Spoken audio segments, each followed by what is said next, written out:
এক দেশে এক বৃদ্ধ চাষা ছিলেন। তার ছিল ৩ ছেলে, যারা সারাদিন ঝগড়া করত আর কোনো কাজ করত না।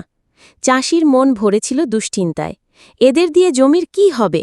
একদিন চাষা যখন মৃত্যুশয্যায়, ছেলেদের ডেকে বললেন, আমার জমির কোথাও একটি গুপ্ত ধন লুকানো আছে।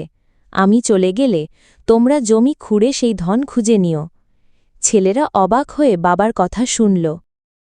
বাবার মৃত্যুর পর ৩ ভাই মিলে পুরো জমি খুঁড়তে লাগল। দিনের পর দিন রোদে ঘামে ভিজে তারা মাটি উল্টাতে লাগল, কিন্তু কোথাও ধনের হদিশ মিলল না। কিছুদিন পর সেই খোঁড়া জমিতেই ফলল সবুজ ফসল। জমি হাসল, আর ৩ ভাই বুঝতে পারল প্রকৃত ধন তো পরিশ্রমেই লুকানো ছিল। ৩ ভাই এবার একসাথে কাজ করল, ঝগড়া ভুলে গেল। বাবার শিক্ষা তাদের নতুন জীবন দিল। তারা বুঝল, একতা আর পরিশ্রমই মানুষের সবচেয়ে বড় ধন।